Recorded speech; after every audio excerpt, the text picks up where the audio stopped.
Hello friends, வாங்க நம்ம ஆந்திரா ஸ்டைலில் தக்காளி ஊறுகாய் பார்க்கலாம். 6 மாதம் ஆனாலும் 1 வருஷம் ஆனாலும் கெட்டே போகாது. நாங்கள் எப்படி தயாரிக்கலாம்னு சொல்லி நம்ம பார்த்துக்கலாம் வாங்க. ஆந்திரா ஸ்டைலில் சூப்பராக இருக்கும் தக்காளி ஊறுகாய். சமைச்சு நீங்கள் சாப்பிட்டு பாருங்கள். நான் சொல்கிறேன் கேளுங்க. 1.5 கிலோ தக்காளி நல்லா கழுவி காய வச்சு நல்லா தண்ணியெலாம் சுத்தமாக எடுத்து தொடச்சி வச்சுக்கிடணும்.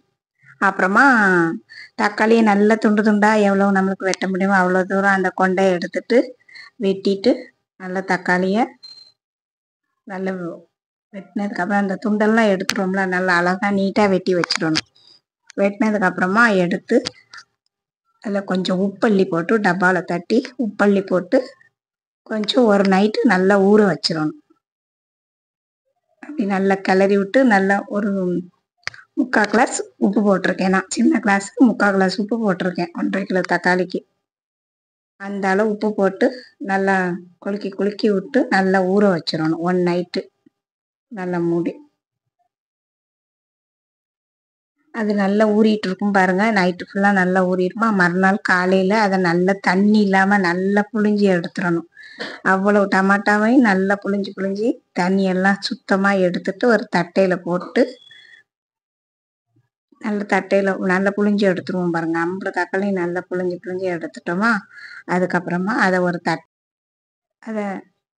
அதை தட்டையில் நல்லா விரித்து வச்சு நல்லா காய வச்சு ஒரு வெயில் இருந்தால் 3 நாளில் கூட நல்லா அது காஞ்சிரும். அப்புறமா அந்த நம்ம தக்காளி எடுத்து வச்சோம்ல அந்த தண்ணியில் புளி ஒரு 75 கிராம் புளி ஊற போட்டு நல்லா பிசைச்சி அப்படியே அதையும் வெட்டுறணும்.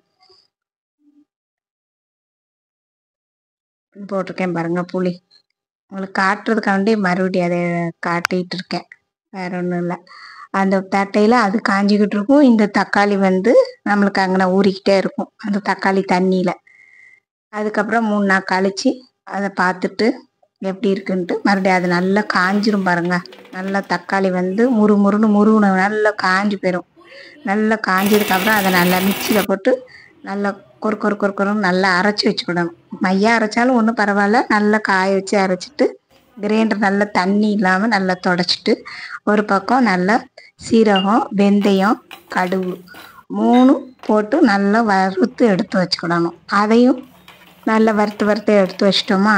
எடுத்து வச்சதுக்கப்புறமா அந்த சீரகம் போட்டிருக்கோம், வெந்தயம் போட்டிருக்கோம், கடுகு போட்டிருக்கோம். இந்த 3ஐயும் நல்லா போட்டு அதை ஒரு பக்கம் திரித்து வச்சதுக்கப்புறம் கிரைண்டரில் நல்லா அந்த புளி நல்லா தொடச்சி தான் வச்சுருக்கோம். நம்ம கிரைண்டர்லாம் தொடச்சி வச்சு அந்த புளியும் அந்த திரித்து வச்ச மிளகுத்த பொடி, காரப்பொ நம்ம திரித்து வச்சு வருத்தம்ல அதெல்லாம் போட்டு வெள்ளைப்பூண்டும் கொஞ்சம் நச்சு போட்டு எல்லாத்தையும் ஒன்றா மிக்சியில் போட்டு நல்லா அடிச்சிடணும். மிளகுத்த பொடி 2 போட்டிருக்கேன். அந்த கிளாஸுக்கு 2 கப்பு போட்டிருக்கேன். மிளகுத்த பொடி 2 கப்பு போடணும். உப்பு 1 கப்பு போட்டிருக்கோம். அதனால் நம்ம போடக்கூடாது.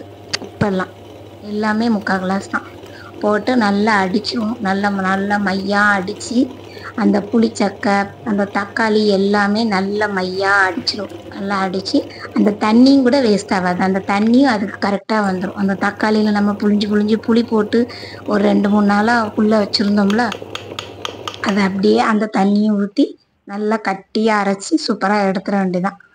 நல்லா பாருங்கள், வலிச்சு எடுத்தாச்சா.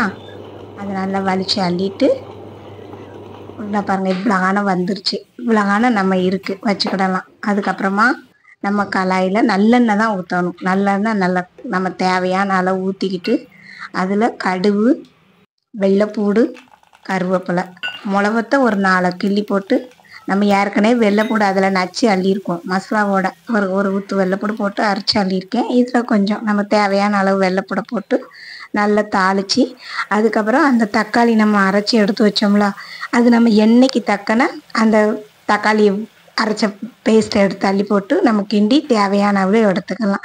மிச்சம் இந்த அரைச்சி வச்ச பேஸ்ட்டெல்லாம் இருக்குது பார்த்திங்களா, இதெல்லாம் ஒரு கவரில் அள்ளி போட்டு நம்ம பேக் பண்ணி வச்சிடலாம். அதுக்கப்புறம் நான் பச்சடி கம்மியாக தான் பண்ணிக்கிட்டேன். ஏன்னா அது கெட்டு போகாமல் இருக்குங்கிறதுனால அப்பப்போ நம்ம எடுத்து கூட பண்ணிக்கலாம். எங்கள் வீட்டில் இருக்கிறது 2 பேர் தான். அதனால் ரொம்ப அதிகமாக செல்லுபடி ஆகாதுன்னு சொல்லி நிறைய அரைச்சி வச்சதை எடுத்து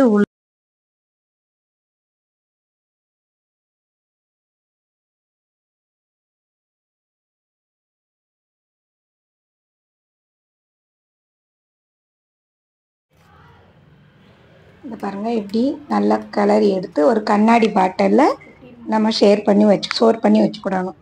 வச்சதுக்கப்புறமா அதை நீங்கள் எப்படி புழங்குனீங்கனாலும் ஒன்றுமே ஆகாது. வருஷத்துக்காச்சும் சாப்பிட்டுக்கலாம். இது பிடிச்சிருந்தா நல்லா செய்யுங்க, ஷேர் பண்ணுங்கள் எங்களுக்கு.